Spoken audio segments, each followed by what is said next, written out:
for me, its brass fixtures gleaming in the morning sun. I smoothed down my simple black dress, remembering the last time I'd seen Grandma Rose alive.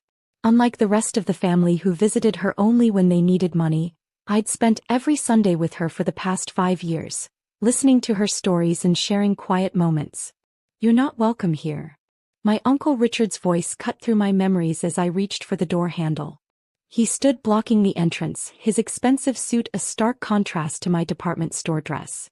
Behind him, I could see my cousins and other family members already gathering in the conference room. "I have a right to be here," I said quietly. "She was my grandmother too." "This is for real family only," he sneered. "Not ungrateful strays who refused to help with medical bills." My throat tightened. They had no idea that I'd spent my entire savings, $45,000, on Grandma's private nurse care. She'd made me promise not to tell them. "They only care about the money, dear," she'd said. "Let them show their true colors." "Emily didn't even visit her in the hospital," my cousin Jessica called out from inside. "She doesn't deserve to be here." If they only knew about those quiet hospital nights, when I'd slip in after my late shift at the bookstore. How I'd read to Grandma for hours while they were all at their cocktail parties and charity galas. "I'm not leaving," I stated firmly, though my hands shook. Uncle Richard stepped closer, his cologne overwhelming. "Listen here, you little—" "Is there a problem?" A refined voice interrupted. Mr. Harrison, Grandma's lawyer for 30 years, stood in the hallway, carrying a large briefcase and what looked like an old shoebox. "Just keeping out unwanted elements," Uncle Richard smiled smoothly. "Family only, you understand." Mr. Harrison consulted his notebook. "Ms. Emily Carter? Please come in. You're specifically named in the documents." The silence was deafening as I followed Mr. Harrison into the conference room. My relatives sat around the massive oak table, all wearing expressions of barely concealed disdain. Aunt Patricia clutched her designer purse, while my cousins whispered behind manicured hands. "Now then," Mr. Harrison began, setting down his briefcase. "Before we proceed, Mrs. Rose Carter left specific instructions about this meeting." Yes, Uncle Richard waved impatiently.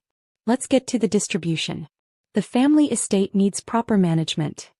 Mr. Harrison ignored him, pulling out an iPad and what looked like a video remote. Mrs. Carter recorded a message 2 weeks before her passing. She insisted it be played before the will reading. "A recording?" Aunt Patricia frowned. "Is that really necessary?" "It's non-negotiable," Mr. Harrison stated firmly. He pressed play and suddenly Grandma's face filled the large screen on the wall. My heart clenched. She looked tired but determined, her silver hair neatly arranged, wearing the pearl necklace I'd helped her put on that day. "If you're watching this," her voice rang clear and strong, "I'm no longer here. And I'm certain my loving family has gathered like vultures to pick over what's left." Uncle Richard shifted uncomfortably. My cousins stopped whispering. "For 30 years, Grandma continued, I've watched you visit only when you needed money. Heard your fake concern while you eyed my jewelry. All except one person." The room grew tense. I felt every eye turned to me. "Every Sunday," Grandma's voice softened, "every holiday, every hospital stay, only Emily showed true love. The rest of you—" She paused, her eyes hardening. "You're about to learn what family really means." The recording paused and Mr. Harrison reached for the old shoebox. "Before we continue, Mrs. Carter asked me to share these." He began laying out papers on the table, receipts, bank statements, and photographs. My heart stopped as I recognized them. Every secret act of kindness I'd tried to hide, every penny I'd spent on her care, documented in detail. "Now," Mr. Harrison said, his finger hovering over the play button, "shall we continue?" The room crackled with tension as Mr. Harrison laid out the final document, a copy of my drained savings account, showing the $45,000 transfer to Grandma's private nursing care. "This is obviously forged," Uncle Richard sputtered, his face reddening. "Emily can barely afford her rent, let alone—" "I took a second job," I said quietly. "Night shifts at the hospital gift shop. That's how I visited Grandma after hours." "Impossible," Aunt Patricia sniffed. "We never saw you there." "Because you never came after 6 p.m., Mr. Harrison interjected, laying down a visitor's log. "While Emily was there every night from 7 to 11, reading Mrs. Carter her favorite books. The video resumed and Grandma's voice filled the silence. I've watched you all, she continued, her blue eyes piercing through the screen. Richard borrowing money for your business ventures that always failed. Patricia, asking for advances on your inheritance for your fourth divorce settlement. And my dear grandchildren. She shook her head sadly, coming around only to ask for new cars and vacation funds. My cousins shifted uncomfortably in their seats. Jessica's perfectly applied makeup couldn't hide her growing panic. But Emily, Grandma's voice softened again, my quiet Emily who sold her car to help pay for my medication. Who thought I didn't know about the extra hours she worked. Who never asked for anything except more time with me. Tears burned in my eyes as I remembered those precious moments, playing cards in her hospital room, sharing stories about her youth, learning her secret cookie recipe that the rest of the family had been too busy to care about. Mr. Harrison, Grandma continued, please show them the shoe box now. The lawyer opened the worn box, pulling out what looked like hundreds of small notes and photos. I recognized my handwriting on many of them, little messages I'd left for Grandma over the years. Get well cards I'd made by hand. Photos of our Sunday afternoons together.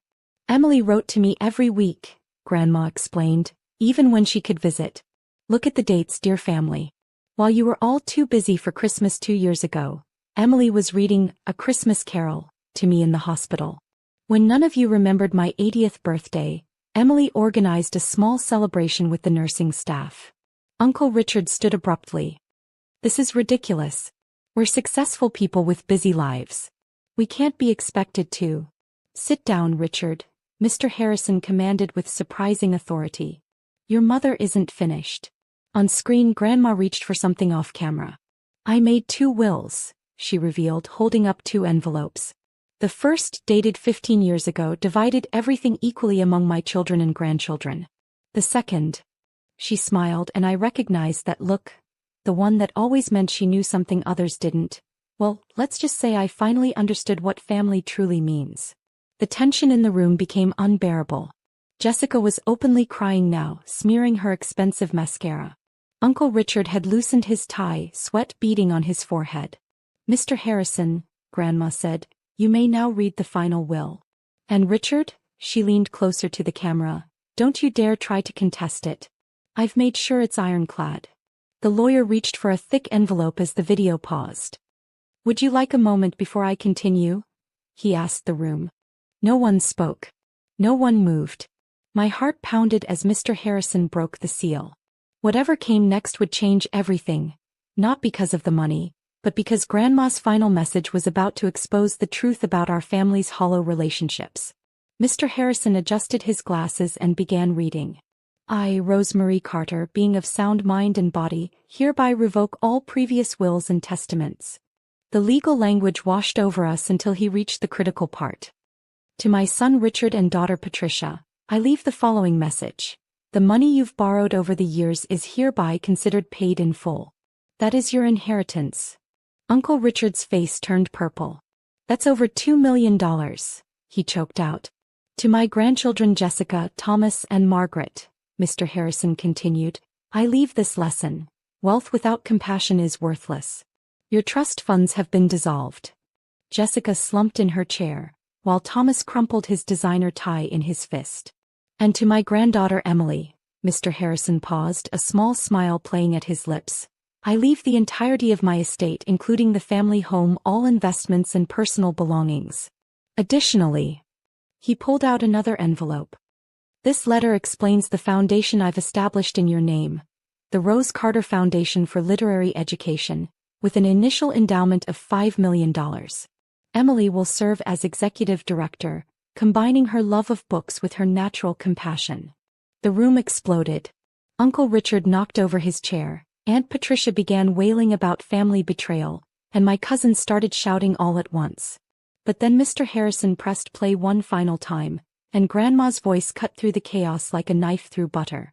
Before you all embarrass yourselves further, she said sharply, know this, I've spent the last 5 years watching. Every time Emily brought me books, every time she helped me with physical therapy, every time she simply sat and held my hand, she was proving what family means. The rest of you. She leaned forward, her eyes blazing. You proved something too. The video shifted, showing clips from the hospital's security cameras. My relatives rushing past Grandma's room on their way to business meetings.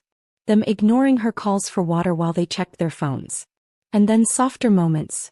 Me reading to her late at night, helping her walk the hospital corridors, decorating her room for holidays no one else remembered. Emily, Grandma's voice softened one last time, you gave me something more valuable than money. You gave me love. The foundation is your chance to share that love with others. And to the rest of you, her voice hardened again, you have something priceless too, the opportunity to learn from your mistakes. The screen went dark.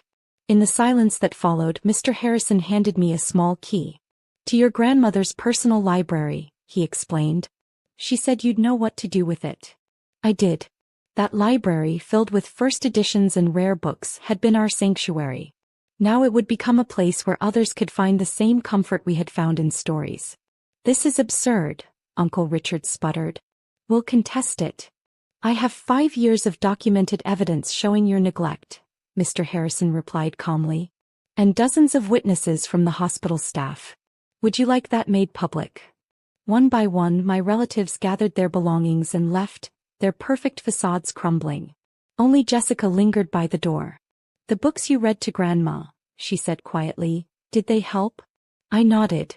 She said they took her mind off the pain. Jessica wiped her eyes. Could you, maybe teach me how to do that?